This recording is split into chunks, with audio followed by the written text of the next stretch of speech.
You are now listening to Cyber Timebite, hosted by me, Stephen Clark. Hope you enjoy the podcast.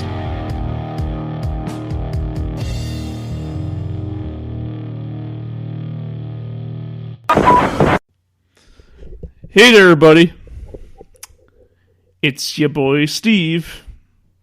Once again, for Cyber Timebite, episode 118. 118. My gosh, that's a lot of episodes. I can go on about, but that's not what I'm here for today. Because I mean that is amazing, but still. Today, I have someone on who is doing a podcast, or has been doing a podcast with the one and only Joel. When he's on his off time, he's never really flinchy. he likes to go into the outdoors and look at the trees so pretty. He walks down the sidewalk and he never stops an inch. But maybe he'll go by the lake before he makes a pinch. Gerfner. I'm with Grant. Hey, what's going on there, Steven? You know, I think Joel Gertner might have been a little less restrained. And his might have been a little more picturesque, but I love it, man. It's good to be on, man. Anytime you could be on a show that's been running for well over 100 episodes, I think that's something. So it's good to be here with Stephen Clark on Cyber Timebite, man. How you doing? Hey, man, no, I'm doing fine. It's just been like, you know, it's amazing that I'm this far, 118 episodes. Isn't that crazy? Yeah, man, I know. You know, and I came on board. So I just to catch everybody up, I produce the 69-minute Eargasm for Joel Gertner, who was a manager / ring announcer / color commentator and occasional wrestler for ECW back in the late 90s, early 2000s, and still makes the rounds here and there. And let's see, I came on board for that show about episode 9. And let's see, who do we have? We had Marty the Moth Martinez on that show and Kamala as well. And now we are on episode 37. So we are quite a ways behind you, Steven. Hey, no, it's fine. No competition. I mean, honestly, I'm not going to be like, oh, Joel Gertner catch up to me, because that's like ridiculous. He's more famous than me. I think he's got more TV appearances than both of us. So, well, I mean, I have none. So I've never been on TV. I was never in ECW. So, yeah, exactly. I was lucky enough to actually get to see ECW live when I was 13 years old. It was coming to my hometown, and I begged and pleaded with my dad to take me to this ECW show, and he took me, and I had no business being there whatsoever because, you know, well, if you've seen the ECW on TV, you know what I'm talking about. Yeah. And you know, and I've talked to Joel about this plenty of times that, you know, the show's going fine enough, and then out come the Dudleys, being led by Joel Gertner, and he launches into his, one of his limerick. His rhymes were more picturesque at the non-televised shows, and so anyways, that's just kind of how it was. But yeah, you'd said you'd asked me something about what time ECW came on. Was that right? Yeah. What time did it come on in your area? Yeah, and Joel and I had talked about this before. ECW was pretty popular in my market, the New Orleans market. I live like less than 90 minutes away from New Orleans, and it was actually on I think 2 different stations in the area. So it wasn't hard to find It would be late at night though, like 10 or 11 at night on a Friday, until they got their TNN deal. But I would usually be able to find it on like a Friday or Saturday night. Well, weren't they still doing hardcore TV when they were doing the TNN stuff still? It might have been in syndication still here and there, because I guess you could just syndicate your TV. But yeah, once it was on TNN though, they actually had like a primetime slot. From what I remember, it was like 8 o'clock at night or something like that on Fridays, or something along those lines. On at least Central Time for me, at least. It wasn't quite as late on Fridays when it came on. I remember they did this super weird TNN. I think it became Spike, right? Yeah. So it was like they would do this super weird programming block where they would have ECW and then Roller Jam and then like monster trucks or something like that. So it was pretty much all the crazy weird action you could get on a Friday night. Well, if we're gonna be technical here, how it went, it was TNN and then the new TNN. Oh yeah, that's right. Yeah, and then Spike and then the Paramount Network. Oh, okay, yeah, it is the Paramount. You're right about that. Yeah, I totally forgot. It shows how much I know about cable TV, broadcast television. Right? Well, the thing is, I went to school for broadcasting, so I feel like yes, you would know. Yeah, of course. I feel like I would know. I should know this. Yeah, the history of Spike TV. Yeah, so I went to broadcast, yeah, obviously, like I said, I've been to broadcasting school. I did that whole ordeal, did all that. That was fun to do. Well, that's cool. Yeah, that's great. I went to school for theater. There's not really a lot of a market for that. I do IT now during the day, so shows you how much use I'm getting out of my schooling for theater. Of course, I did. I did theater, the tech side of theater, so lighting and audio, things like that. Do you work for Mikey Whipwreck because he's an IT guy, and I'm pretty sure you work for him and his IT staff or whatever? Yeah, that would be really funny if I worked for Mikey Whipwreck. No, I don't. We follow each other on Twitter. That's about it. We're located in different places. We had Mikey Whipwreck on the 69-minute Eargasm one time. It was a really great episode. It was really funny. He's a funny guy. Yeah, no, he said that he would come on this podcast. Like he said, yeah, sure, but he never followed up. I would hit him back, man. You gotta. So, one thing I've learned about podcasting with guests like that is sometimes it's easy for them for things to fall off their radar. Whenever they have podcasts of their own and they're making conventions and making the occasional shot wrestling and stuff like that, it's been tough. There's a name, I don't want to name drop, but there's somebody that Joel and I have been working on, or I've been working on mostly to get on our show for probably like 3 or 4 months. It's just has not worked out as of yet. Oh, don't worry, man. You don't have to say it. I will. Jeff Jarrett. No, kidding. I would, dude. I would love to have Jeff Jarrett on our show. Of course, he works for the Machine now, so they're not going to let him be on the show. We've talked all about who we could have on, and people working for WWE that kind of they're not really allowed to do much of anything. We had Leva Bates on from AEW, and we had to go through a whole process to get her on as well. We had to get approval from the AEW offices to have her on the show.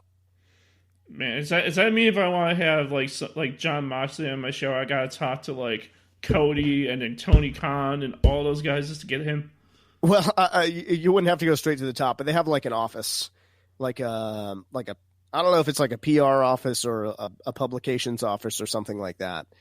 They had to go through, but yeah, we had to get approval for it because Joel knew Leva Bates personally. So he reached out to her and she was like, I've got to get permission from these people first. And then, they had to be privy to everything that was said in the interview before it went on the air and all that stuff. So yeah, it's, they've got, they know what they're doing. That's what I'm going to say. like when you're Joel frickin' Gerfner, it's got to be easy for you to do something like that. The talking him into having someone famous like that on a show like yours, because Joel is known for his ECW stuff and everyone pretty much in wrestling knows ECW, so I'm pretty sure it was easy for him to go for that whole process. Yeah, I mean, he's got most of the connections. To get people on the show. Mm-hmm. It's just kind of every now and then I'll know somebody I can get them on the show. Like we've had, we had a former TNA, not TNA. Ooh, wow, I'm going way off the rails here. We had former Ring of Honor World TV Champion Shane Taylor on. And Shane is a friend of mine, and I had him on the show. I was able to ask him to be on the show, stuff like that. And I've been able to line up a couple things here and there. But for the most part, man, Joel's got all the connections. You know what I mean? I'm not reaching out to Mike Whipwreck to have him on. I'm not reaching out to Disco Inferno to have him on the show. Yeah, I mean, which we had that's our most popular episode ever, Disco Inferno. Oh yeah, I hear a lot. I mean, I like his WCW work, but I hear a lot of stuff about him today and how he's not well received today.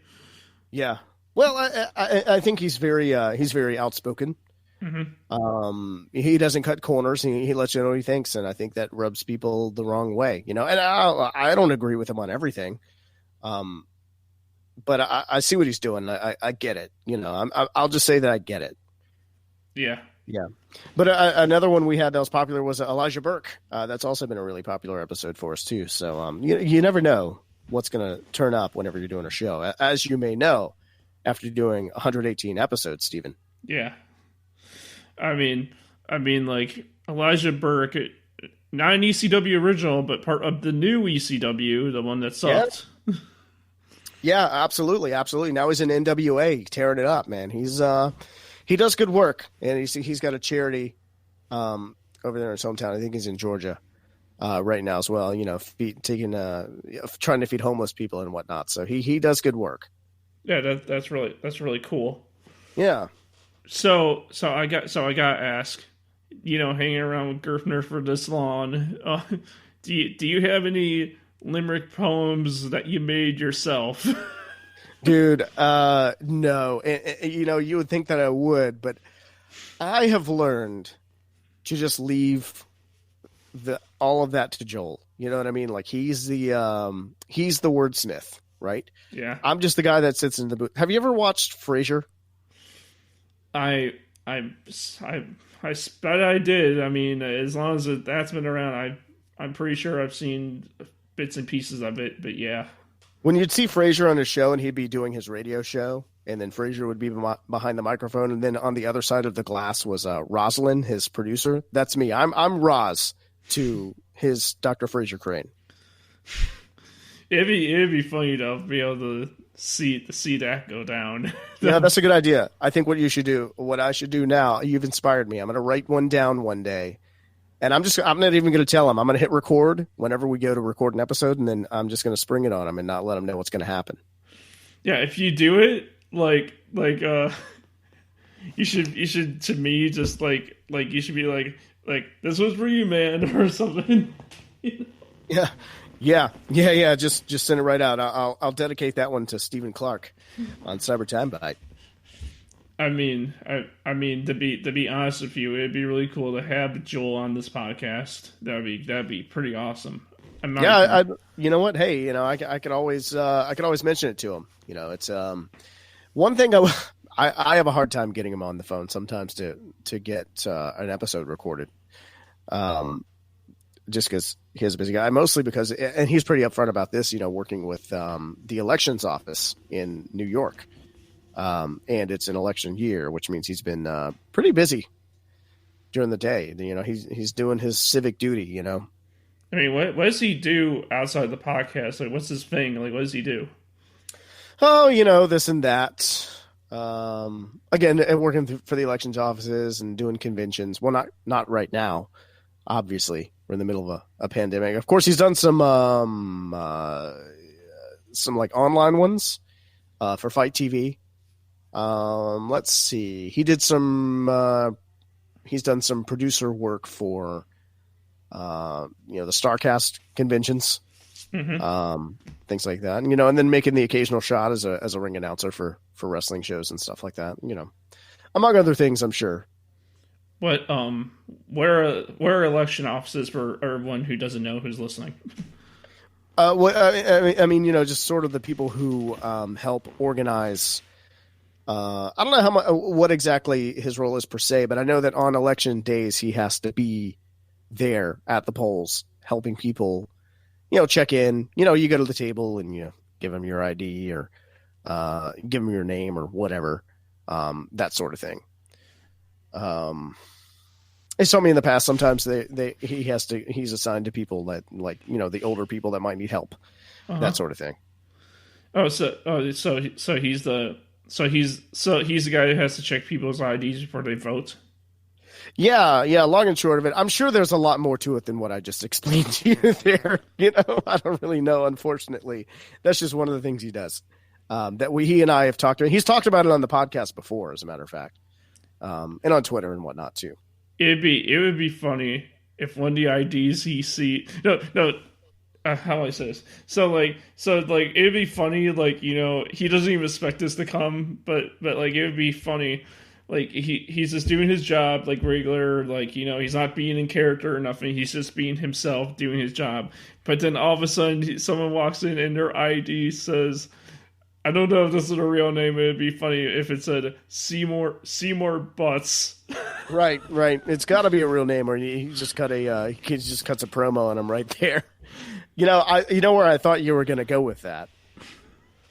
I thought you'd be like, he's got his head down, and he's at the table, and someone passes him an ID, and he looks at it, and he realizes the ID says Tommy Dreamer, and then he looks up, and he just gets clotheslined, right there in front of all of the booths, right?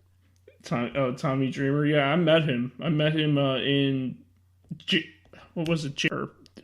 February of this year. I met him at the C2E2 convention we have here in Chicago, and he actually recorded a listen to my podcast thing, and I edited it into my 100th episode.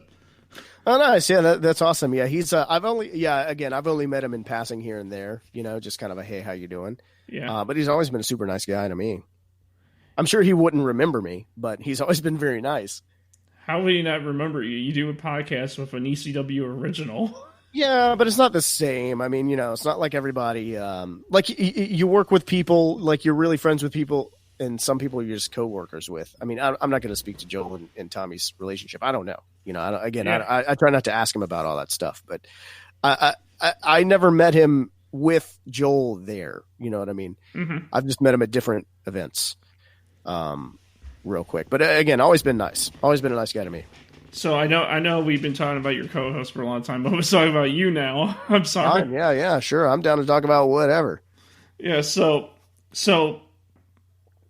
before you joined on his podcast, let's talk about the podcast real quickly. Before me. Yeah. So before you joined, you said you joined in episode 8, right? Yeah, episode 9 I think was my start on the show.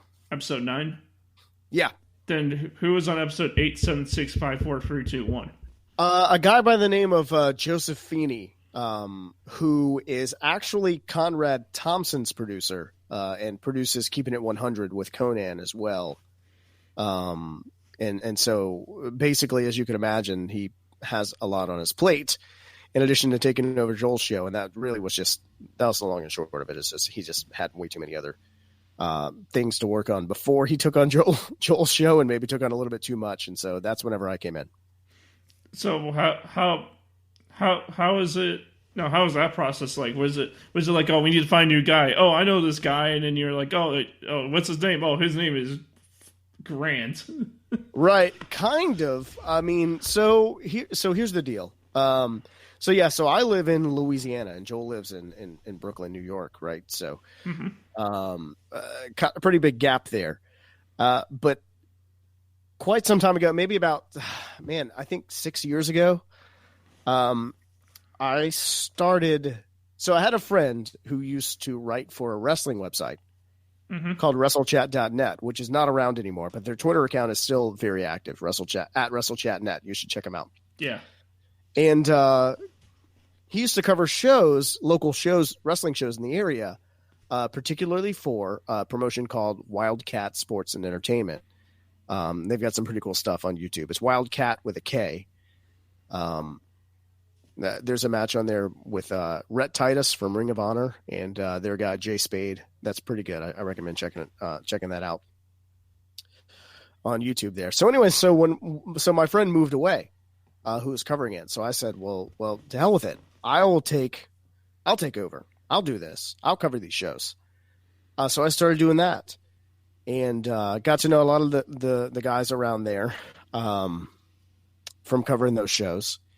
WrestleChat is no more, but whenever WrestleChat closed up shop, I was able to move over to Pro Wrestling and PW Insider under Mike Johnson. Shout out to Mike Johnson. So, so somewhere in that whole process, Joel had come in a couple of times. I met Joel through there. And also, so another passion of mine is trivia. I've been hosting trivia nights for going on 10 years now. Mm-hmm. And I did a trivia podcast called It's Trivial, which was like a live game show. So we'd get up in front of a live crowd, and I would record like a month's worth of episodes in a night. And that was a lot of fun. I did it I wanted to do it in seasons. I only did one season. It was kind of it took up a lot of my time, as you can imagine, trying to organize a live show and produce a podcast on top of that. Mm-hmm. But basically, because I knew Joel and because he knew I was producing a podcast, that's kind of where that all came about. I cut my teeth in the podcast game on my show, It's Trivial, and which isn't out there anymore, but I have all the episodes. I need to just re-release them on like YouTube or something. Because I got an idea. If you're down for it. Yeah. So I have Cyber Timebite, my podcast, and yeah. And I have this thing called the Cyber Timebite Network, which is the side thing I do, and it's a basically the Cyber Timebite Network is a bunch of art podcasts I'm not part of all of them. I mean, I only got one so far that's running consistently that I'm on, but like I open it up to people like who want to do a podcast, and if they want a home for it, I help them make a home for it. And there's actually two podcasts. The one is pre-dead. It only has 2 episodes, and the other one I do is like almost 19 episodes deep. But I want to ask if you want to re-release It's Trivial and maybe make new ones if you want, under the Cyber Timebite Network. If you want to do that, I'm happy to bring you aboard. Yeah, sounds rad. I mean, I'd love to put that first season back out there. I think that was like 2018 that I did that. It was a lot of fun. I don't know if so one thing, I don't know if I'd want to do another season because I have actually discovered Twitch streaming. Mm-hmm. It's pretty amateurish right now, but so my local trivia brand, when I go into a bar or a restaurant or book a private party or something like that, it's called For the Win Trivia. And because of the COVID-19 pandemic, I can't do that. So to kind of give people a little taste of normalcy from around here, I was like, well, I'll just stream trivia games on Twitch, and that way all of my regulars who used to come out to those trivia nights, we can still play. But I kind of I'm leaving it open for whoever wants to play. It's on Twitch, so if you want to play, you can play. It's just twitch.tv/for-the-win trivia. I've got like a purple logo with green writing and a crown on there. Super legit, super professional logo. I mean, it is professional, but it's maybe not the greatest thing. But anyway, so I've been having a lot of fun doing that. And I've been kind of thinking about, once all that wraps up, maybe still doing trivia streams every now and then, but like, so maybe It's Trivial style, like through that Twitch channel, or I'll do like special theme games or whatever. Like some people, I get one that gets thrown at me a lot is SpongeBob. People really want to play SpongeBob trivia, Yeah.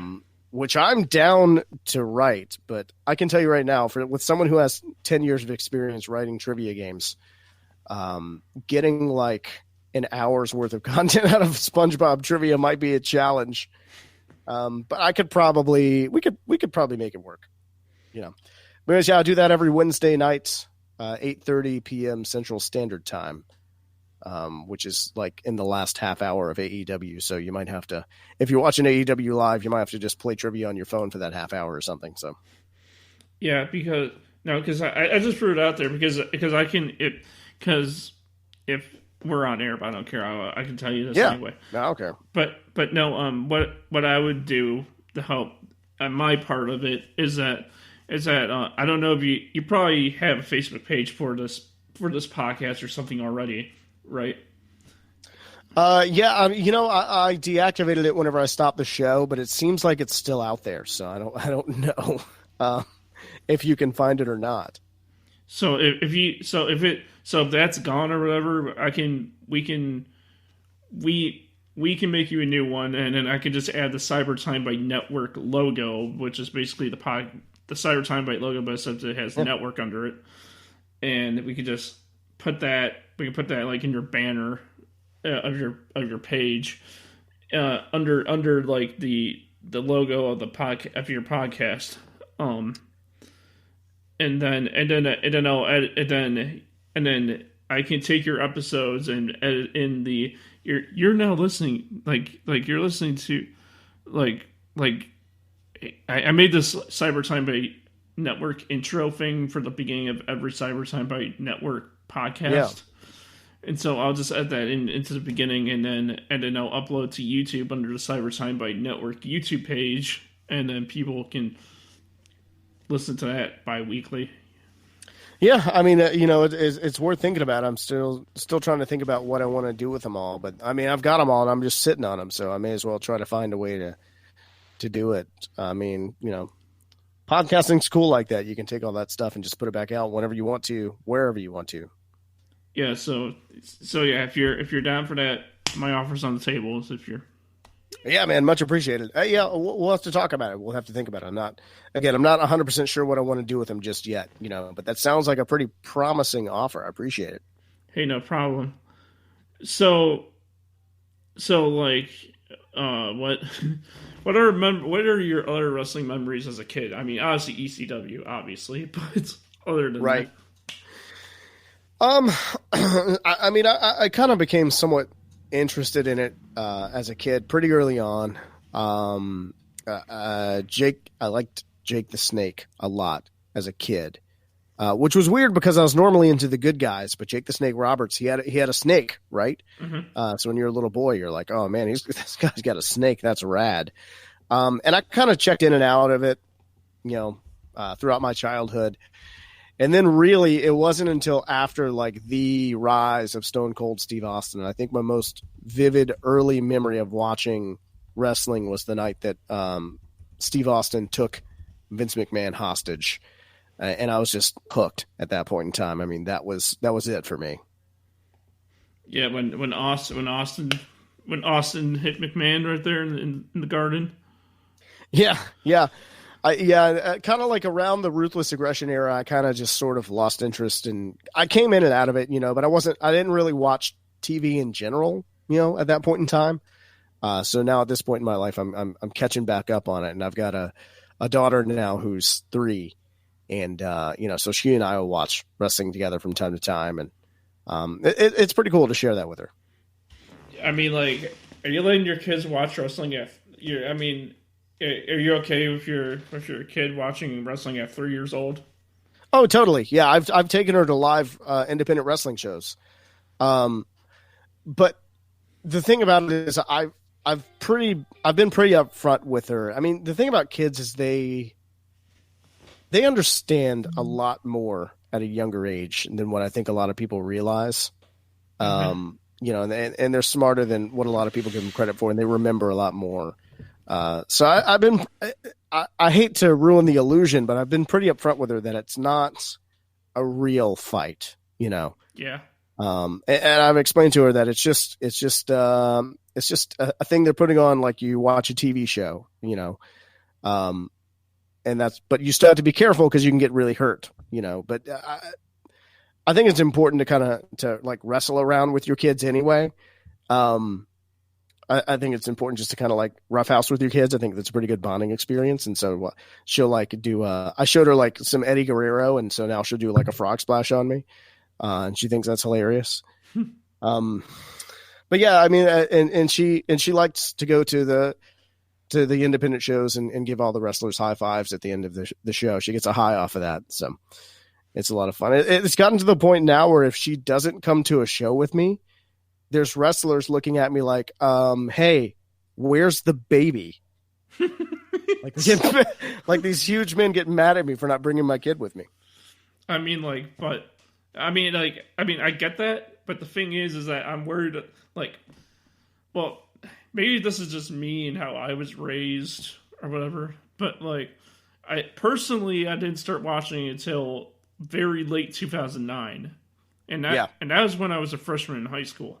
Uh-huh. But like, but like for me, like, you know, I know like a lot of my wrestling friends who are like around my age, they were watching like back in the Attitude Era, and they were like, you know, they were small and whatever, and you know, they were allowed to watch it because their parents let them watch it. But what do you think about like? But what's your thoughts on like? Let's just take the whole thing in general of like your kid growing up and like becoming like a violent person because of all the wrestling they watched, and they think it's all right. The you know, they think it's like the fighting's all right in public because they saw it on television. Yeah, I mean, I don't really think that's much of a factor in anyone's upbringing. You know what I mean? I think it's really more about just learning how to teach your kids what's right and what's wrong, regardless of what they see on TV. Mm-hmm. It's the same argument with video games. You know what I mean? That video games make people violent. Yeah, it's such a weird thing. There's no real correlation there, you know? Yeah. And plus, I mean, it's not the Attitude Era anymore. I mean, sure, it has its moments where it's a little more risque, we'll say. But that's not what it is. And granted, it's a simulated fight, right? Mm-hmm. It sees violence, but at the same time, we also put our kids in martial arts classes from very young ages too. And that doesn't make kids violent. So how much of a difference could that be? You know? Yeah. I mean, just from my personal experience of what happened to me, that I wasn't allowed to watch it at a young age because my parents were afraid that I was going to like copy everything that they were doing on television. I was going to think it's going to be okay to do that in public, you know? Yeah. And I totally get that. I totally get what people were thinking about that. And that's kind of, you know, that's what the media told people for so long, that if you watch something violent or you play violent video games, then you're going to turn out to be a violent person. And now these days, in the year 2020, we know that isn't necessarily the case. I mean, there have been studies on this sort of thing, and we know that's not the case. So, I mean, I'm not saying that anything and everything is appropriate for a small child, right? Yeah. But if it's something that's deemed appropriate for cable television before 10 o'clock at night, it can't be that terrible either. That's true. I mean, have you watched ECW if you're a kid? No, that is one thing we have not watched is ECW. We mostly watch the current stuff with her. I've shown her some of the older stuff just because she's, you know, so she can see like the Undertaker. So she can see some of these kind of larger than life characters that I grew up with. But that's really about it. How about, I'm guessing you own the network, right? Oh yeah. I've got a network subscription. Because I feel the people that don't have network subscriptions, I don't know why they wouldn't. Because like ECW, WCW, and WWE, ECW, and WCW, all their stuff is on there. Like everything, pretty much. Yeah, there's so much stuff on there, and there's a lot of really good, just like old stuff on there from like the mid to late '80s. Oh my gosh, if you go back and watch any of that stuff, man, it is it's crazy the difference in the product, and it's just it holds up, and it's so good. I mean, yeah, there was an era of WWF when it was called the WWF where it was very cartoonish. But man, that late to mid '80s stuff, that's really good stuff right there. You know, when you go back and watch WrestleMania 3 and you see Hogan versus Andre, and you have this moment where they both sort of get up in each other's face, like the bell rings and they're in each other's face, and you see this look of intensity on both their faces, and Hogan's mouthing something to Andre and you don't know what it is, and then he just starts laying into him with the right hands, and the crowd just loses their minds. You know what I mean? There's something magic about that.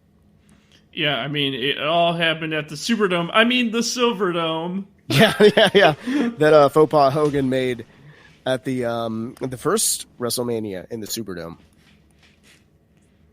And then they came back a couple years later. Oh, you're talking about... Were you talking about that thing that he did at WrestleMania 30? That thing? Yeah. Where he called the Superdome the Silverdome, which is where WrestleMania 3 took place, was in the Silverdome, not the Superdome. Yeah, I mean, like the Super. Now, do you hear Now I'm doing it. Yeah, see, it's easy to do, right? Yeah, the Silverdome is demolished now. Yeah, and you know what's crazy is they tried to implode it, and they set off a round of explosions, and it didn't fall down. And they had to go back in and do it all over again. Well, I mean, that just tells how well built the building was. Yeah, look, everybody said after that first round of explosions went off there, a lot of people were saying, well, look, the whole building stayed standing whenever Hogan body slammed Andre. So, of course, some explosions around the perimeter there wouldn't topple the thing. Do you actually really think that if the building wasn't as sturdy as it is, like if it would have fell down with that first round of explosions, if back in the day that Hogan slammed Andre, the building would receive some repercussions from just the pop that got? Yeah, no, yeah, dude. It probably did shake just from the applause, right? That was back in the day. Those wrestling rings where they used to have the giant spring under the W is. I don't know. Have you ever heard about that? About what? So back in the old days, in the WWF ring, up until like the late '90s, had a giant spring under it. Mm-hmm. And it wasn't, but the thing about the spring was it wasn't there to soften the blow whenever wrestlers would fall on it. It was because everybody back then, you had guys like Andre the Giant and King Kong Bundy and Earthquake in there. So the spring was actually there just to reinforce the ring. And so the spring actually made it worse for them to take bumps in that ring. It was actually harder on their bodies to take bumps in that ring. And they didn't change it. They didn't get rid of the spring until Vince McMahon himself started wrestling matches in the mid to late 90s and started taking bumps in there, and he realized how brutal it was, and then they got rid of the spring. Well, I guess I made it easy for the Big Show and Brock Lesnar. I think it was Big Show and Brock Lesnar to do the ring collapsing thing then. Yeah, well, yeah, it wouldn't have happened if they were still using that thing in there. Which, a lot of people think that bumps are you fall on some kind of a soft like mattress like thing. It's not, dude. It hurts. Bumping hurts. I've never done it myself because I know better. I actually, if you know Brian Zane from YouTube, he used to be a wrestler, and he told me the stories about taking a bump and it hurts. Yeah. I don't want to. I mean, if you look at what a wrestling ring is made out of, mm-hmm. There's like a padding there, like a foam padding, like a mattress topper type padding almost. But that's really there so that you don't scrape yourself up and break every bone in your body whenever you fall on it. It's just plywood under there, around, or 2x4s underneath there, around a a metal truss system on the outside. I mean, a wrestling ring is mostly made out of metal and wood. And these guys and gals go out there and throw themselves down on it night after night. It's pretty crazy when you think about it. Have you ever had wrestler dreams like I did back in high school? Oh, of course, yeah. When I was a kid, maybe not in high school, but when I was younger, I thought that would be awesome, especially because, Taz was actually a guy who made me think, like, oh, dude, I could be a wrestler, because of the fact that, I wasn't the tallest kid, and I was maybe a little rounder, and Taz was this sort of not quite as tall, thicker guy. Of course, he was all muscle, you know what I mean? Yeah. But he would go out there and just throw people on their head. It was crazy. But, of course, that also comes from his legit judo background, too. Yeah, because, to tell you, when I was in high school, because I'm from Illinois, and like, Illinois is like, or Chicago, let's just say Chicagoland area, where I'm from, wrestling's really big here, obviously. We're a big wrestling town. Yeah, Chicago is traditionally a very good town for wrestling. And when I was in high school, I almost joined the wrestling team at my high school. And if that went well, I would actually, we're just gonna think like, oh, I can make it to WWE. I can become the champion, Right. And I legit follow this, but obviously I would want to be the ECW champion even more. But at the time, that was that was not going to happen because ECW was dead in the water by that point. Mm-hmm. But that would have been awesome. Yeah. I've heard. Do you know who Bruce Pritchard is? Oh yeah, Bruce. Okay, Pritchard, yeah. Brother Love. I've heard Bruce Pritchard say everybody in the wrestling business should have at some point in time thought they were going to be the world heavyweight champion, or else they don't belong in wrestling. Like, so at some point in their life or another. Why have you had that thought? Of course, I mean, yeah, dude. Why would you ever think that you'd want to be a wrestling champion if you didn't want to be world heavyweight champ of some company, right? Of some major company. No, my dreams were like, it would have been cool if I became like the ECW champion or even the WCW hardcore champion. Yeah. WCW hardcore champion specifically. Yeah, because like that belt never got enough love, and I would have gave that belt so much praise. Yeah, that is true. They didn't really. They just kind of used that as a throwaway in WCW, which was that was a bummer, man. It really was a bummer. I found it. I don't think the belt is exactly how how am I say on eBay. I found the belt, but I don't think it's exactly how it looked back in the day because I can't find the exact WCW Hardcore Championship on anything online. But I found it on eBay, and I don't think it's exactly how it was, but it's pretty darn close.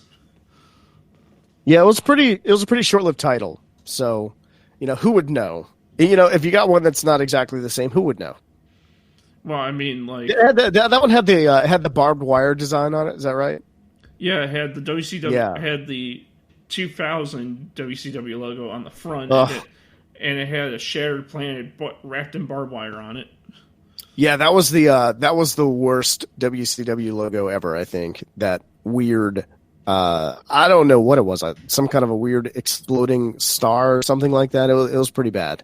I like that logo. Really? I don't know I love the old school big block letters. I mean, I have no problem with the I don't have a problem with the old WCW logo from the block lettering, but at least with that 2000s logo, they put some uniqueness to it. Yeah, I guess they felt like they needed to update it some because they'd had those block letters for so long since the I guess late 80s. Ever since Ted Turner had bought WCW. Yeah, I mean, like, I don't know. I really like it. I mean, Yeah, teach his own. Look, I'm not gonna. No, yeah, I can't. I can't knock you for having your own opinion. I mean, it's not hurting anybody, right? yeah.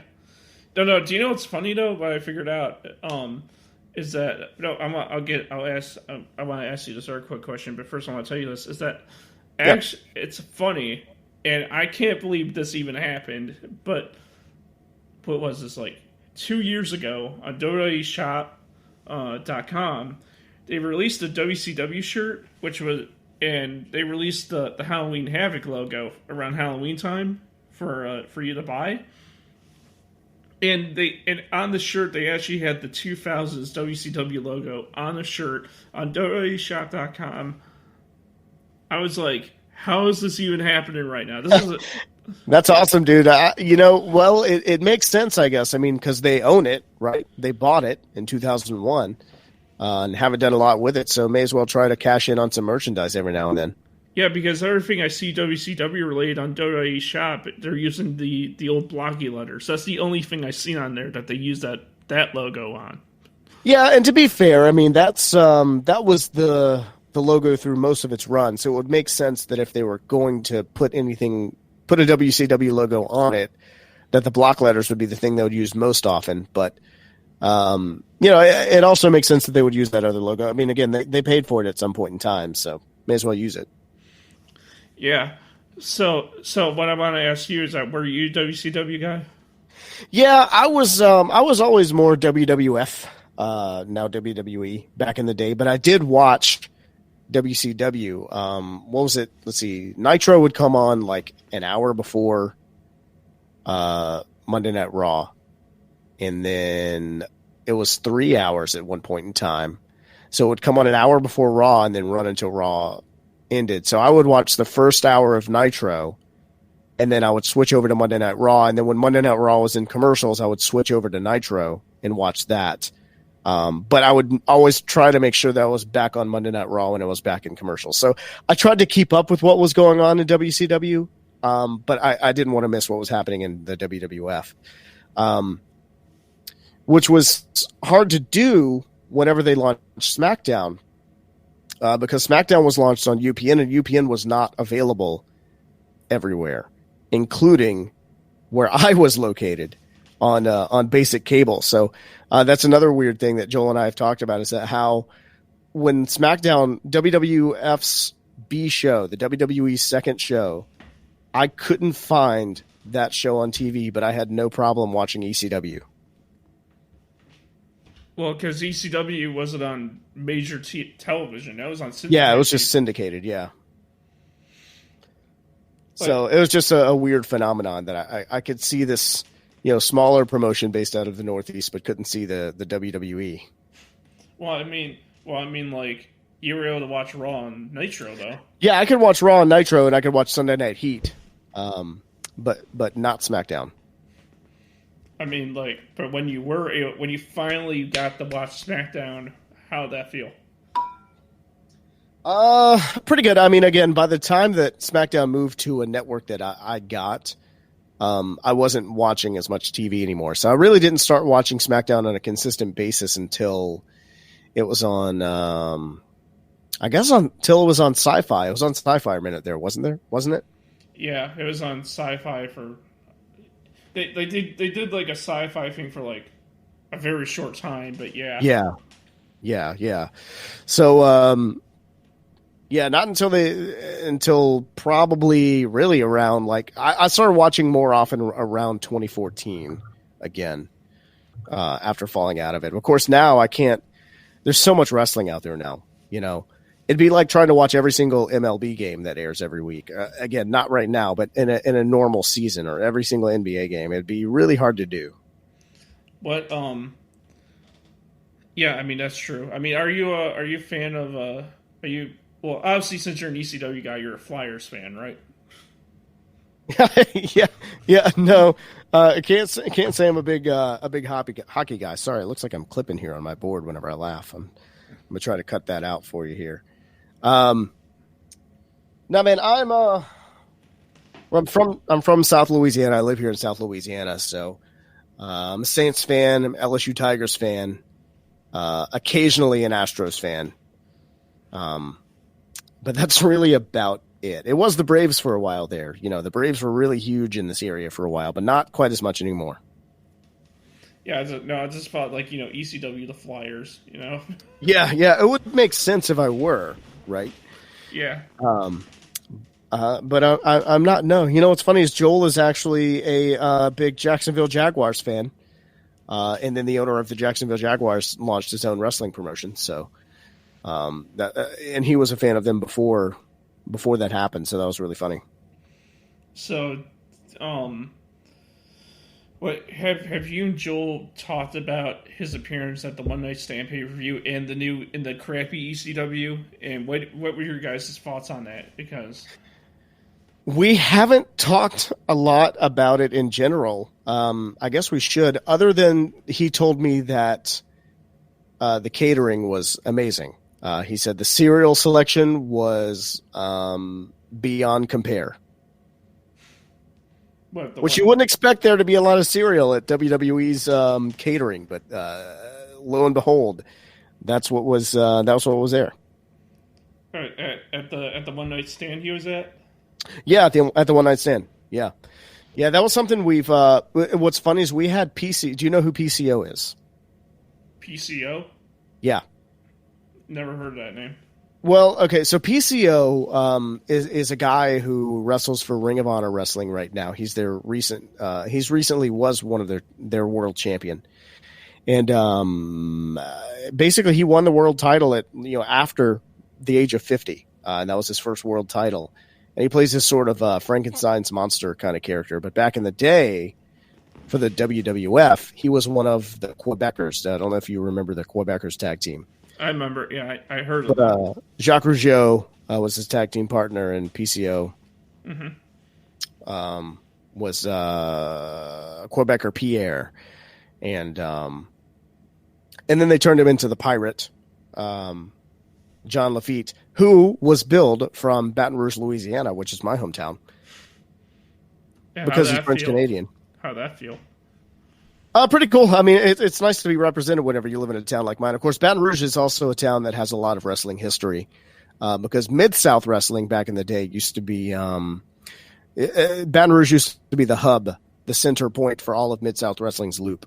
But anyways, yeah, so and he worked for WCW, a little bit of ECW, whatever.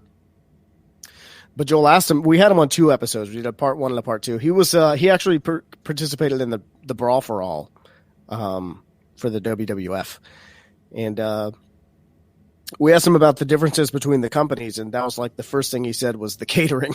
In WWE, it was like you could have pretty much like whatever you wanted to drink or whatever. It was all there. So you can go from having a Coke to a Pepsi to something you never even had before. Yeah. That was about it, and that's something that you hear about from time to time is people if they have any words of praise for the WWE, it's about the catering. So is that the only memory he has from his One Night Stand appearance is the catering, nothing else? I don't know. I mean, we've talked about that was like the first and only time he'd ever met Vince McMahon, but I mean, that was really, we've never really gotten into it. Now that you mention it, I'm going to have to go ahead and pick his brain about it on our next episode, on our true episode number 37, which is about to come out later this week. Because yeah. No, because it'd be funny if it'd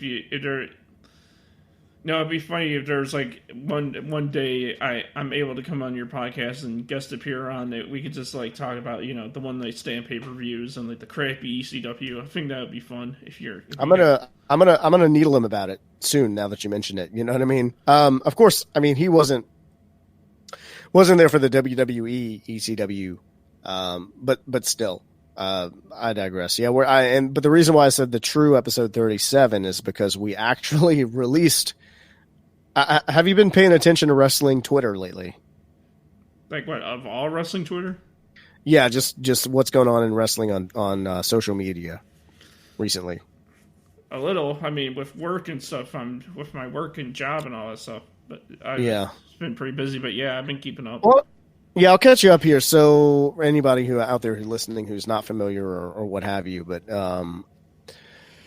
so last week we released episode 37 of our show on Tuesday, Tuesday afternoon, and our guest on that episode was Joey Ryan. Yeah.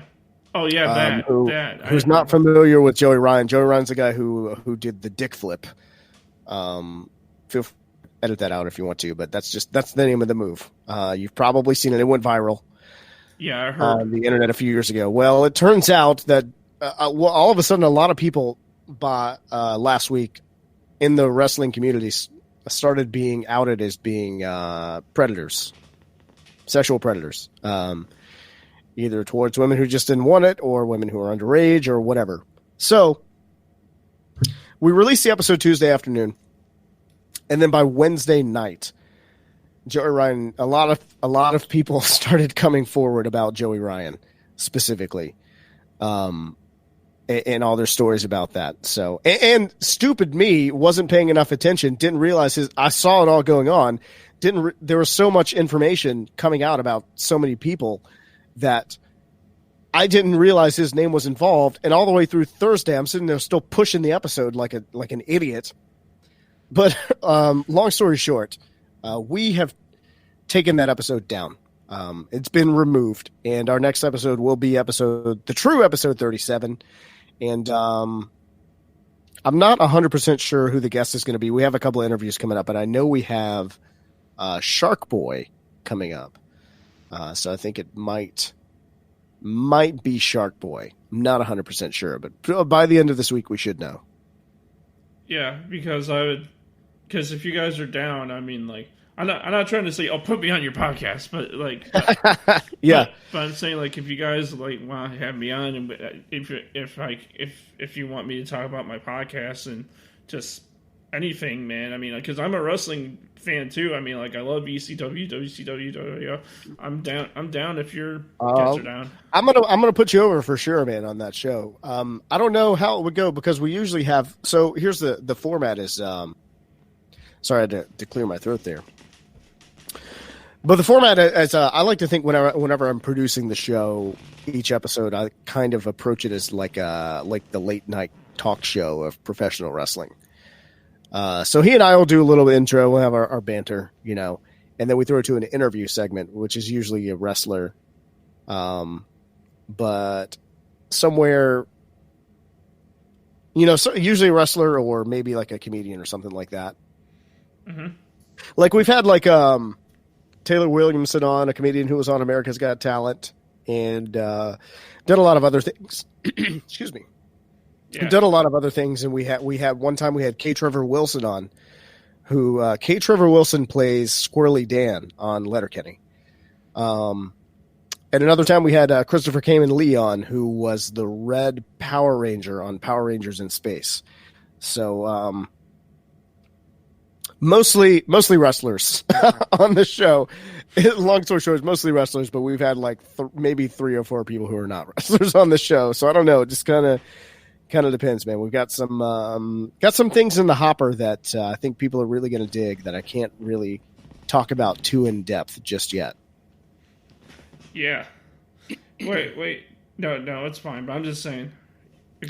For sure. No. I'm gonna have to put you over on our next episode for sure. This has been a lot of fun. No, people don't want to talk to me typically. They want to talk to Joel, right? Well, no, I mean, I contacted you because I wanted to talk to you because, like, cool. Like if I'm gonna have JP Zarko from the Genius Cast and have like Mike Freeland from Front Row Material and all this going on, why not have you on as well? Like, Grant Fletcher.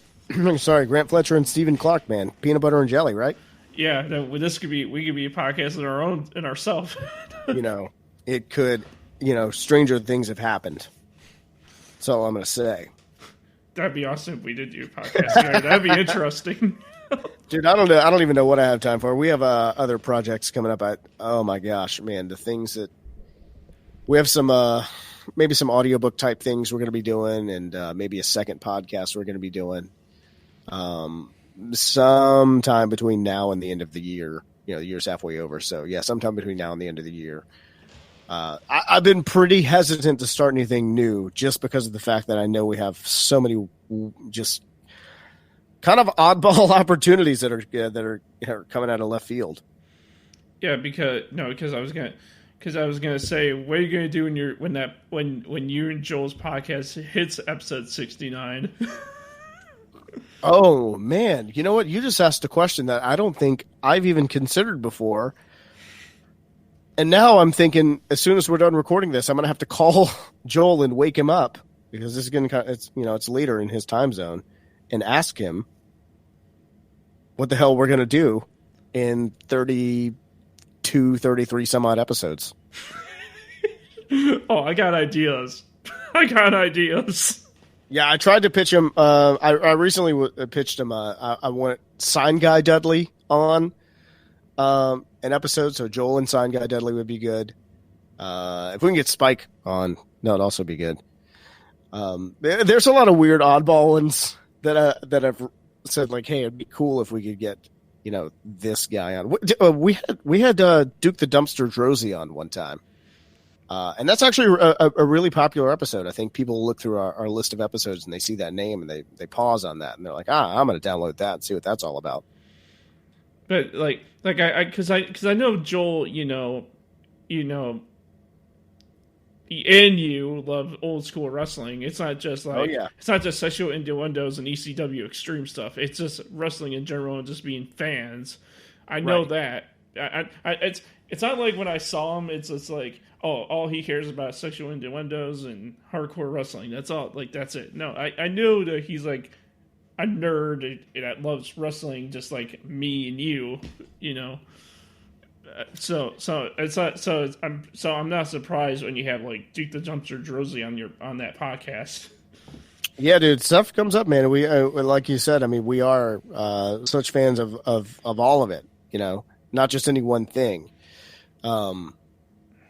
I mean, we talk about a lot of different things. That's really a big part of the reason why we have a Today in Pro Wrestling History segment on every single episode with John Pantozzi from One Wrestling, and he does a lot of cool stuff on the show, man. He'll pull out some stuff from like the late 1800s, and he'll work his way up all the way to 2015 or something like that to kind of tell you what happened. Like, say today we're recording this on June 22nd. So if we release an episode on June 22nd, he'd tell us all about these important things that happened on June 22nd throughout the years in pro wrestling. Ric Flair won this title here, and Sting did this here, that kind of thing. You see, that's the thing I want to know, but for September 1st. September 1st? Uh-huh. I don't know, man. I wonder if, let me look back through our archives here. No, while we're on this call, and I could tell you if we have released an episode ever on a September 1st, but I could tell you if we would know. Let me look. See, no, closest I have is we released September 9th of last year. We released our Taylor Williamson episode. So maybe this year, maybe this time around. Okay, because I want to ask. No, the reason I ask is because that's my birthday. Nice, yeah. And I don't know where he all looks for his information, but he digs up some stuff, man. I just think that that'd be cool because I always wanted to know what's like. I never found a clear answer to if there's been. I don't think anything like huge or humongous happened on my birthday in wrestling history, but it'd be cool to find cool stuff that happened in wrestling history on my birthday. Yeah, and what's crazy is I don't even know what his resources are because I don't know where he gets all of his. I know he doesn't just Google what happened in wrestling on this day. I know that's not the case, but I'm not sure where he gets all his information from. I mean, yes, you could Google it. And you could find plenty of stuff, but not necessarily all the stuff that he comes up with.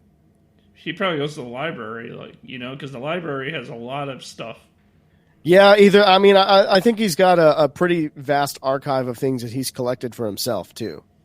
He just does a deep dive on his things, and he must have it pretty well organized because he can turn that around for us pretty quick. What What guest do you want on the podcast non-wrestling related? Non-wrestling related. That's a pretty good question. Man, that's tough, because you know what? You know who I really want? Well, no, that's wrestling related. Never mind. Forget that. It kind of isn't wrestling related. But I was going to say Insane Clown Posse, but they're wrestling related. They're big wrestling fans. They actually they run a wrestling promotion. So, well, I mean, I'm not saying exclude fans of wrestling that are non-wrestling related, but I'm saying like, well, no, they used to wrestle too. Yeah, they wrestled for pretty much everybody but AEW. They were in ECW, WCW, WWE, TNA, Impact. They've been all over the place, and now they have their own promotion. So, they're in ECW. I don't remember them in ECW. Yeah, they were. They were on. I think it was like Hardcore Heaven 1997 or something like that. It was the ECW pay-per-view where Tommy Dreamer had a match against Jerry Lawler. I'm pretty sure that was the one. Hardcore Heaven 1997. I'm pretty sure that's it. I'll look that up. Yeah, I recommend. That was like ECW's second like actual pay-per-view ever. They were ahead of their time. They were doing internet pay-per-views before that. And then they kind of got into the broadcast ones with Barely Legal and then Hardcore Heaven, and the rest is history from there. But they were ahead of their time in selling pay-per-view on the internet. And now that's like mostly where you get most of your pay-per-view from anyway. Yeah, is that nuts? ECW made the carved the statue in the wrestling world, just painted it from there. Yeah, I think they don't get enough credit for a lot of the things that they did in that sort of respect.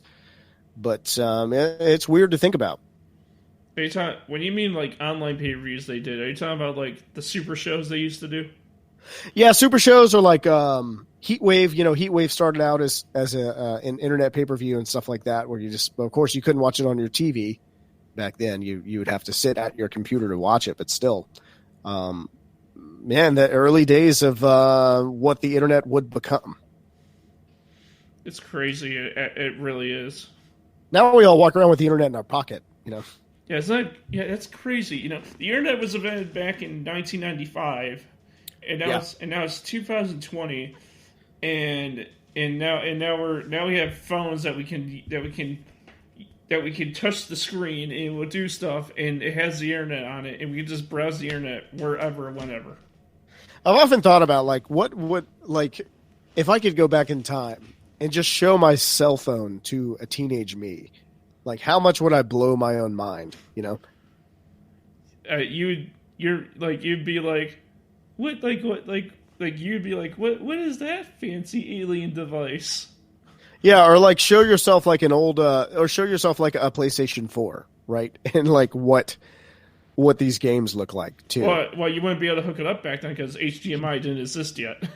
True, yeah, you'd have to have like some kind of a splitter. But I'm saying, if you maybe bring your past self to the present, right, and show them what that looks like. I think also too, I would probably blow my teenage self's mind if I showed them how many Marvel movies they'd made by now too. I think that would also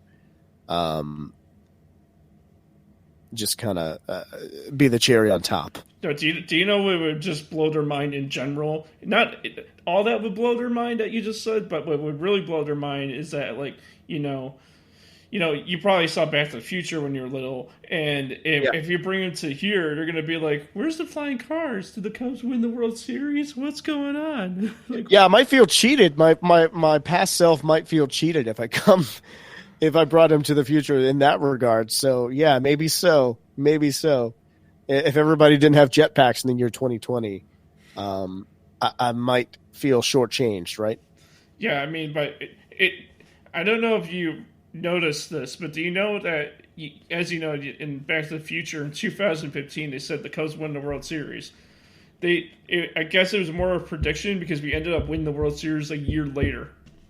Yeah, that's crazy. I think I remember everybody talking about how 2015 would have been the year that it happened. But good for them. Yeah, I was happy for the Cubs when they won. I'm not the hugest baseball fan, but I try to keep up with pretty much whatever's going on in sports in general. I just found that funny how the movie pretty much predicted it, but it was a year off. Yeah, it's crazy. What's really funny too is have you ever seen Arnold Schwarzenegger in The Running Man? No, I'm sorry. I don't know if you know the concept of the movie, but it's like post-apocalyptic futures, like late '90s action movie, where prisoners are subjected to play this like deadly game show where basically they have to run through this like ruined city area, whatever, while trained killers are after them, and all the trained killers have different like themes to them. Like one's a hockey player and stuff like that. That movie takes place in the year 2017. Really? Yeah. Yes, it does. And let me see what else. I think. Have you ever seen Escape from New York? No, I haven't. I'm sorry. Again, another '80s movie, man. It's you should check out both of these movies, by the way. Escape from New York was Kurt Russell, and he's like this. It's kind of one of those things like you're the only man for the job. You're the only guy who could do this sort of action movie. Where the president's plane goes down over New York, but New York is like this wasteland now. It's like a no man's land, and it's just full of like savage, like almost like Fallout style raider gangs and stuff like that. Yeah. And so they send him in to take over to try and find the president. And that movie takes place in 1999. It's pretty fun. And then Lost in Space, the old TV show Lost in Space, I think takes place in like 1996. So it's really funny, in 2020 to look back at some of these old movies and TV shows and look at what their weird predictions were for the future. Oh, you want to talk about ultimate predictions? I want you to right now, go on the Google, type in the Google bar V for Vendetta, and read me off the description. No, but yeah, you know what? I saw this recently too. Let me see. You want the movie or the graphic novel? Because the movie description. Let me see. And read to me right now, so everyone can hear it. Well, it doesn't say the year. I don't see the year on here. It says following World War London as a police state occupied by a fascist government, and a vigilante known as V uses terrorist tactics to fight the oppressors of the world in which he now lives. When V sees a young woman named Evie from secret police, he discovers an ally in his fight against England's oppressor. Yeah, there's no year on there. Where? Let me see. Is this for the movie that you're reading? This is from the movie. Let me look at the graphic novel here. Let's look at the plot or the synopsis. Oh, come on now. 1997. Wow. Yeah. Look at that. Man, in the 80s, they thought the 90s were going to be really grim for us, evidently. Well, it didn't end up being grim. It just ended up being grungy. Right. Yeah. The 90s were all about, the grunge for a period of time there. And then we got Smooth by Santana somewhere in there, too. And Rob Thomas. Was that the 90s? Maybe early 2000s. I don't know. I digress. I mean, the late 90s were more about the grunge. The early 90s were more about, we're smoothing out the 80s. Yeah. The 90s took a little bit of time to mature from the 80s. Let's say mature. Hadn't quite come into their own for a little minute there. So it was a strange time. Mm-hmm.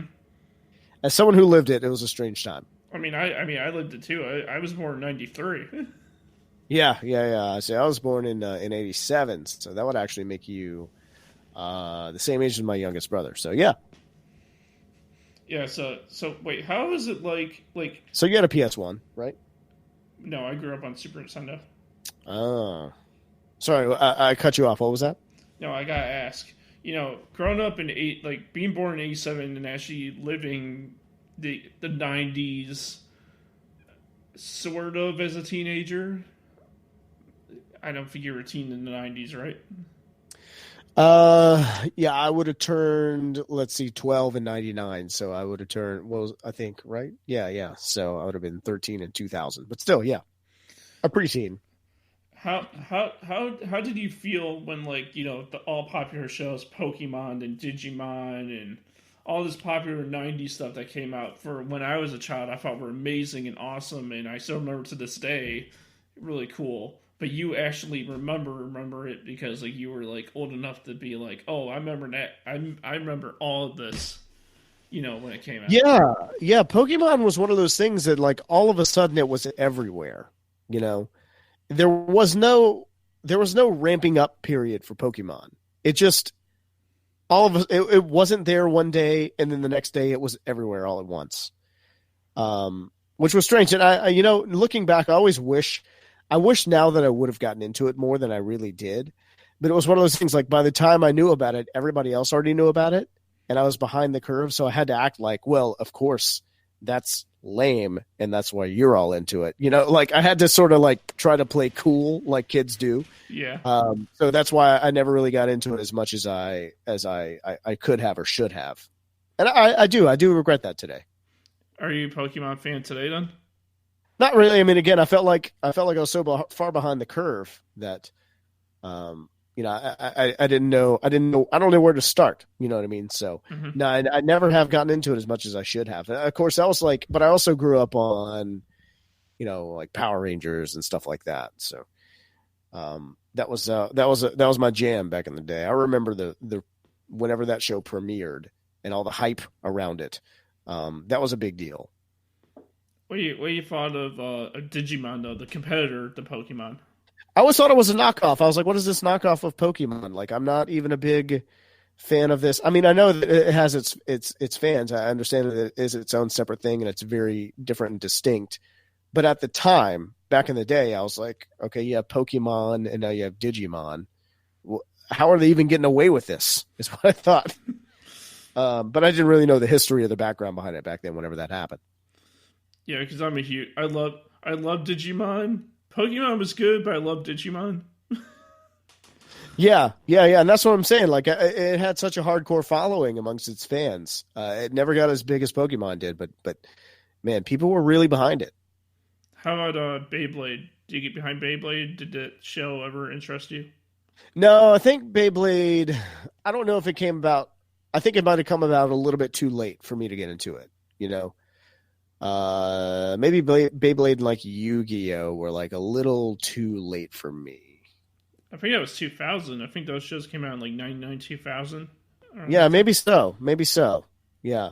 I feel like I like just like it was like a razor thin margin where I just barely missed it. So were you also a gamer growing up? Yeah, I mean, as much as I could be, we had pretty much NES, Super Nintendo, Sega Genesis, PS1. I've had every iteration of the PlayStation since it came out. So, are you getting that Wi-Fi router, which is AKA the PS5? Yeah, man, that's crazy. I will. I'm kind of at an age now where I'm like, you know what, I can wait for it for a year though. Let the price drop. Let them come out with the different slim model of it or whatever they're going to come out with before I get the next one. I actually held off for the PS4 for the PS4 Pro though, so I ended up probably paying more than I should have for it. But I'm fine with the PS4 Pro. It's nice. Did you ever played a Neo Geo before? No, you know what? I have not. I mean, I know what you're talking about, but I never did. I never had a Dreamcast either. I always played them at my friends' houses, but that was about it. Wait, hold on. You actually had a friend who owned a Neo Geo? Yeah, somewhere in there. I mean, I've known plenty of people, especially my friend. I know some friends now who have worked in a gaming store off and on, a specific local gaming store off and on for years and years and years. So I know people who either have them or have had them in the past. Yeah. Well, I gotta ask, where did they get the cash for that? And I have no idea. I really don't. They knew what they were doing, I guess. Yeah, from what I understand, that was not priced for most people. The Neo Geo back in the day, if I was living the life I am right now, if I was this age and I was working the job I work now, back then when the Neo Geo came out and that was hot, I still wouldn't be able to afford it. Yeah. Wow, that's wild, man. Yeah, well, that explains why not so many people are familiar with it these days. Well, I mean, it's very popular now because, like, it had so many great games and there's so many, like, nowadays with retro arcades becoming a big deal. There's like, people are bringing in the Neo Geos and they're letting people play them on free play for just $15 for an all day play. And on top of that, there's like, digital ways to play them, and there's just so many different ways to get around paying that really high price point for the real thing, and so many different variations that you can play it on, like a mini version of it. Like, there's so many different ways to go around it now that if you want the real hardware, you can, but you're going to pay a pretty penny for it. Yeah. That's, but I guess thankfully you don't have to these days. Yeah.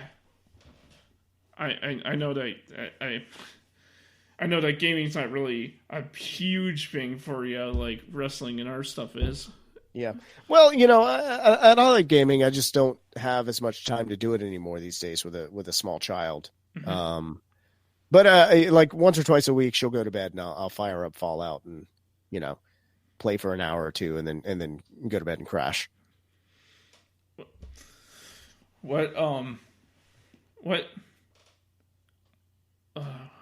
How to say this? What is your favorite ECW pay-per-view that's not barely legal? Yeah, my favorite ECW pay-per-view of all time is Heatwave 1998. If you're not familiar with ECW and you want to know what ECW was all about, Heatwave 1998 is the quintessential, steal that from the host, from Joel. It is the quintessential ECW pay-per-view. It is the quintessential ECW show. It's got a little bit of everything in it. That is the one. If you're like, I don't know where to start with ECW and I want to check this out, go to the WWE Network, get your free trial, and pull up Heatwave 1998. Is that the one where the Dudleys like literally bashed the crowd with that promo? Yeah, I mean they did that a lot though. So, I mean it wasn't really. But is that Heatwave, like that Heatwave? Let's see. I'm thinking. Maybe you're thinking of the one. There was the one where Joel had his face bandaged up. Because Balls Mahoney had blown a fireball on his face. It's not that one. The main event of that one is a 6-man tag. It's the Dudleys versus Tommy Dreamer, the Sandman, and Spike Dudley. That's the one where it's also the one where Taz and Bam Bam Bigelow had a Falls Count Anywhere match. Man, there's so much good stuff on that show. Everybody should check that one out for sure. I mean, like Heatwave's a great pay-per-view all around, but like the Anarchy Rules pay-per-views are really, really good. Yeah. I mean, look, there's just it's a treasure trove of stuff. If you're kind of looking for like, it was very much a product of its time, right? Mm-hmm. Yeah. So if you're trying to figure out, what was the alternative to the mainstream stuff? What was the antithesis of the WWF and WCW back in the mid to late 90s? That's what ECW was. It was all the misfits just kind of doing their thing. And it was just wild and out. It was very, very 1990s, right? It couldn't exist today, at least not on that level. I mean, there's other types of promotions like that, like GCW, Game Changer Wrestling, and there's a lot of companies that do like deathmatch wrestling, which is like even more hardcore than hardcore wrestling. CZW, yeah, Combat Zone Wrestling, yeah, that kind of stuff. But I don't know, it's not quite the same to me. I mean, all that stuff is fine. GCW is really cool. Mm-hmm. But ECW just, I don't know, it existed in a specific time, in a specific place. And that's why it can't really be replicated exactly. At least it can't be replicated to a T. Because I'm kind of biased to Anarchy Rules a little bit because one of them took place in not in my hometown, but near my hometown. So I'm sort of biased towards that pay per view. Hey man, that's fine. I think there's something for just about everybody in pro wrestling, and whatever it is that draws you to it is pretty cool. I think that these days, especially because of how accessible it is and how easy it is to pull it up and find something different. Even if you're kind of only sort of interested in it, I mean, you can find some cool lucha libre out there. You can find some Young Bucks matches out there that are great. You can find, some hardcore stuff. You can find some technical stuff. The Japanese wrestling. You can find all the strong style pretty easily. So I think if you don't think you're into wrestling, I think you should probably think again and think about what kind of entertainment you're into. And maybe ask a wrestling fan, see what fits with that, Yeah, because funny enough, I got a story. When me and my family were house hunting, when we were doing the house hunt when I was going to move in 2017 to where I live now, we were looking at a house in Villa Park near the Odeum where ECW used to hold their shows. And that would have been funny if I lived in Villa Park near the freaking Odeum. Right? Yeah. I mean, hey, that'd been really cool. And maybe you could have begged and pleaded with your dad to drag you to that ECW show and sit through a very uncomfortable Joel Gertner promo, and then we'd have that shared experience. Well, I mean, my parents didn't even know what ECW was back in the day. I'm pretty sure if they knew what it was, they would not have let me watch it whatsoever. Yeah. Same. But by the time my dad was aware, it was too late. I was already well aware of it. So, what was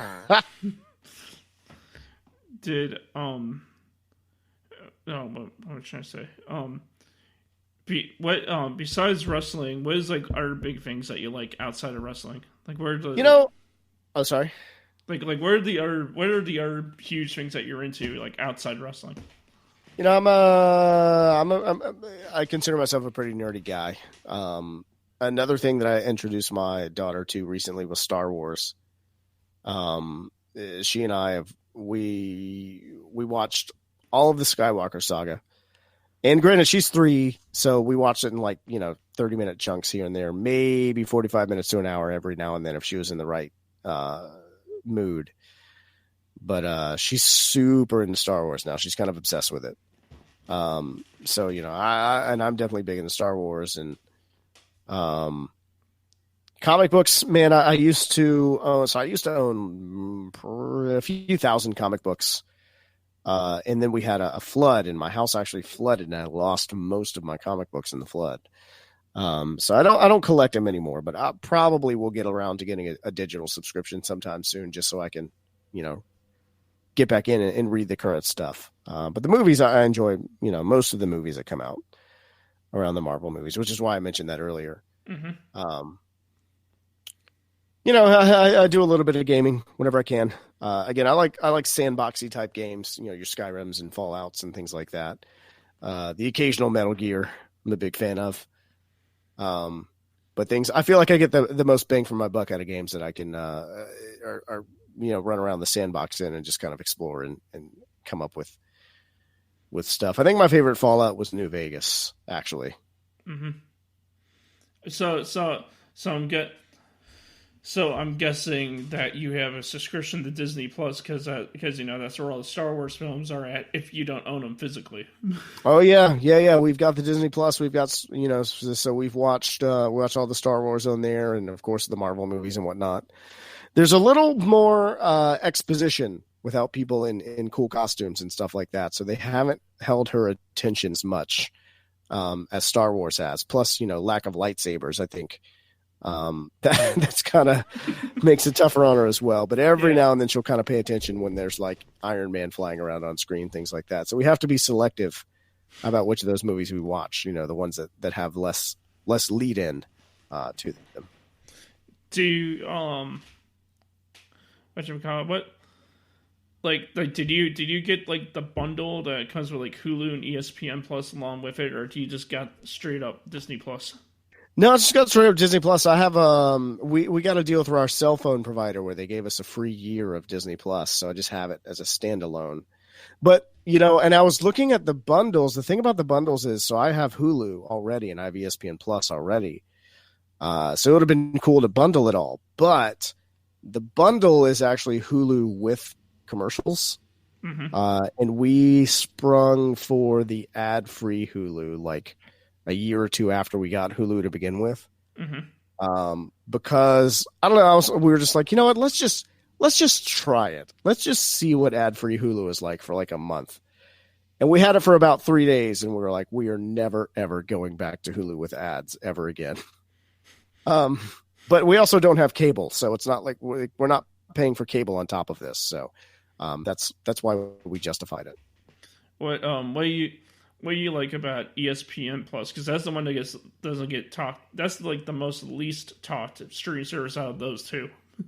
Yeah, well, I mean, you know, of course, for college football, you know, a lot of college football is available through ESPN Plus, and then UFC, also as well. I do watch again, not as much as I would like to, but I try to watch all the big pay-per-views at least through of UFC, and at least one or two of the fight nights a month. So those are my big things for ESPN Plus. And 30 for 30, man, if you've never watched the 30 for 30 videos, I mean, you know, documentaries they do, those are most, if not all of those, are really good. Yeah, I watched the Ric Flair one yeah. The day that I got the day I got ESPN Plus, I literally watched like the Ric Flair one, and that one was really good. Yeah, it's good. There's a lot of really good ones. Like I think it's kind of cool. 30 for 30, you can kind of pick a subject. Like, I don't know anything about this and I'm not interested in it, but I'm going to watch this 30 for 30, and somehow you end up being entertained by it. Yeah, I mean, like my only gripe with ESPN Plus is that if you like start watching something, if you can't finish watching it right there and you have to like stop in the middle of it, like there's no like continue watching section, and you can't go and you had to research it again and remember which one you were watching. Oh, you know what? I've never run into that, but man, now that you think about it, yeah, there isn't a section like that for that, so it's very weird. But yeah, I guess mostly probably because they have this stuff on there, like the documentaries and things you can stream on demand.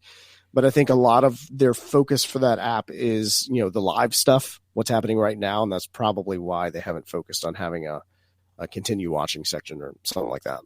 Yeah, because funny enough, it's after my family bought the bundle and we got Hulu, Disney Plus, and ESPN Plus. In the beginning, I thought it was gonna be like my dad at least was gonna use it to watch like old Cubs games or whatever, or watch something on there. But I'm actually the one ending up watching it a lot because I go on there because I recently got for some reason I recently got interested in watching the Blackhawks and the Penguins and the Flyers and the Ducks, and it's the Ducks that really set it off for me because you've seen the Ducks all over your television in the '90s because the Mighty Ducks, right? Yeah, the team started by Disney. Yeah, and I thought and I was just like, I'll give it a try, see if I even like it, and so I did, and Blackhawks fan because Chicago, where I'm from, and so I was just like, I just like all these teams because I don't like the players just because of ECW. It's just because they're actually pretty good. Right. They are hockey royalty. I think the Penguins are the roughest team in the league right now, I believe, and I think that's what makes them really good. The Blackhawks, obviously Chicago. Reason Chicago. Yeah. Well, you have that in common with CM Punk. being a Blackhawks fan. Yeah. And the Ducks, well, it's because, like I said, 90 is all over your television, and why not? Because they're pretty. Their jerseys are pretty cool too. Yeah. I mean, because do you like wearing jerseys? Like just like wearing them because they're comfortable or whatever? I never have, but now that you're saying this, I feel like I should. Yeah, because hockey jerseys are like the coolest looking jerseys out there, I feel. Yeah, they are pretty cool. We don't. It's hard to get behind hockey down here too. One, because we're in the South where it's hot all the time. Granted, hockey's played indoors, but still. Two, we don't have a hockey team, man. We used to have here in my hometown in Baton Rouge. We used to have a minor league hockey team called the Baton Rouge Kingfish, named for the nickname of Huey P. Long, who was the governor of Louisiana for, anyway. Man, we were all about the Kingfish whenever we had them here. And then they moved to, I don't know, they really relocated to somewhere in Canada, and then the team was dissolved after that. But otherwise it's not really that big of a sport down here. Well, on top of that, I want to let you know we've been going for an hour 48, almost 2 hours. Wow, yeah, that's a long episode. And well, I mean, we also got to include like all that garbage, gargly garbage at the beginning. That's true. Yeah, we had some technical difficulties. That Steven has told me he's going to cut out. So if you're if you're not privy to that, that's what happened. But we were able to figure it out. Yeah, when I edit that out, it'll probably be less long than this. Yep. But I mean, before we end it off, and we say goodbyes to the fans and do our outros or whatever, is there anything you want to ask me real quickly? Like, do you have any questions or anything you want to ask me? That's a good question. You know what's funny is I knew you were going to ask me this question. You did? Because I have listened to your show, and I've heard you ask other people this question. And no, I don't think so, man. Because you're a pretty open guy, right? So I don't know how much you leave on the table there. I guess. Tell you what, I'll ask you this: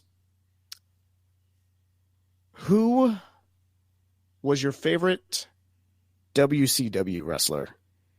WCW guy? WCW, yeah. I really like Billy Kidman. Yeah, that's a good one. Here's one that no one really brings up. He wasn't like my top favorite guy, but I really like Buff Bagwell. Yeah, no, that's funny.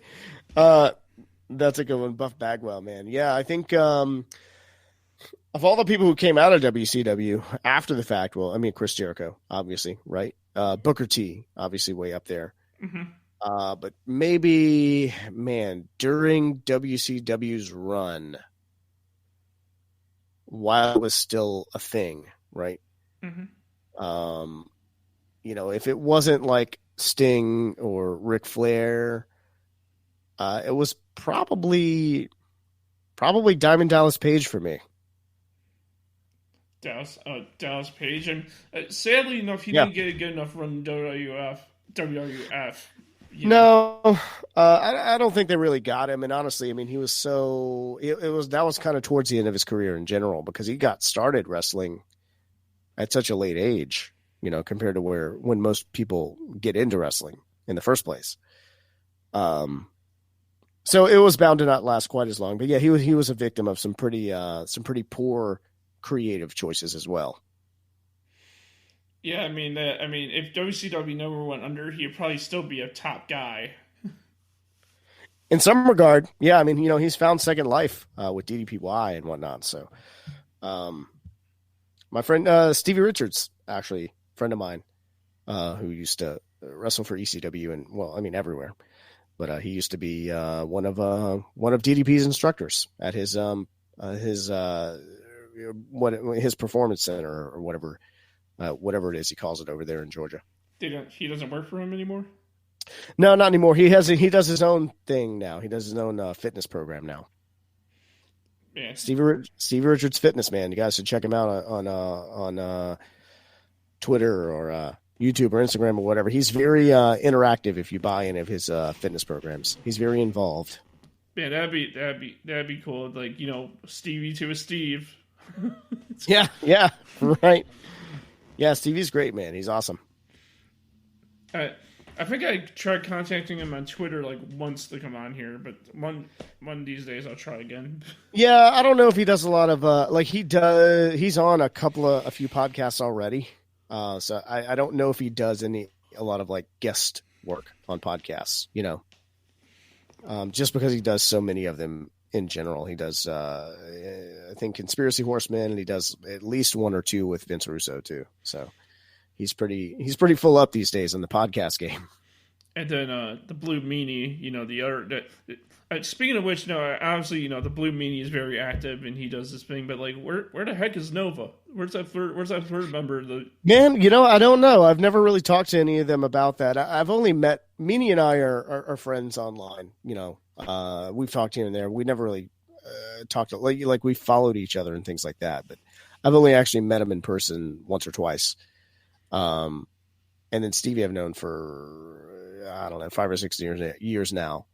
I've never really asked him, hey, what's the deal with Nova? I think he just decided that he was going to lead a more private life somewhere along the way. Yeah, because he's the only member of the BWO that we don't know nothing about. Yeah, I think that's by design though, which is why I've never asked really. He's probably still friends with Richards and the Meanie, but yeah, I mean the BWO is still actually technically is still a group. They'll still get together and do some stuff every now and then. And so you'll probably see them in 2021 every now and then for sure. So he still wrestles from time to time and still has the BWO. And now that that new wrestling game's coming out, that Retromania game, they're featured in that game. So maybe we'll see him again a little bit after that game comes out too. Here's the thing too. I mean, when you really think about it, when it comes to DX and the NWO, yeah, DX was huge. They made their impact and everyone loves them. But the NWO, man, there's so many ripoffs of that group that there's not even one ripoff group of DX. Yeah, that's true, man. In the BWO, I think their T-shirt, from what I understand, from what I've heard them claim, was the highest selling ECW T-shirt of all time. Yeah, because there's the BWO, there's the LWO, there's so many world orders out there that there's not just the NWO. And you could argue that the Bullet Club is a spiritual successor to the NWO. And there was an NWO Japan as well. There was specifically a New Japan Pro Wrestling version of the NWO. I heard about that. Back in the 90s, they licensed the name so that they could use it and sell merchandise. That isn't that nuts? How big that one group got? That was the shot in the arm that WCW needed back then. That's what kept them going as long as they did, I think. Yeah, I mean, I don't know why it makes me wonder why DX didn't have these many rip-off groups, or pretty much maybe that's what made them so special, was that they didn't expand and sell off their name to make all that rip-off. Yeah, I think you're right. I think they had sort of a less is more sort of approach to D-Generation X.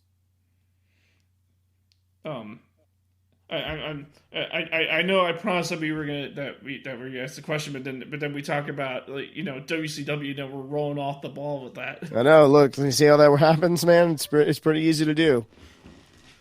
But hey, man, no, legit though. Thank you for coming on the Timebite, man. You're awesome. I love talking with you, man. Thanks for inviting me, man. This was a lot of fun. I appreciate it, man. Hey, if you guys are not subscribed to Cyber Timebite right now and you're just checking this out, hit that subscribe button. I'll do my outro and I'll let you do yours. Sounds good. Thank you everyone for listening to episode 118 of Cyber Timebite. Follow me on Twitter at NostalgiaVant. Follow me on Facebook at Cyber Timebite.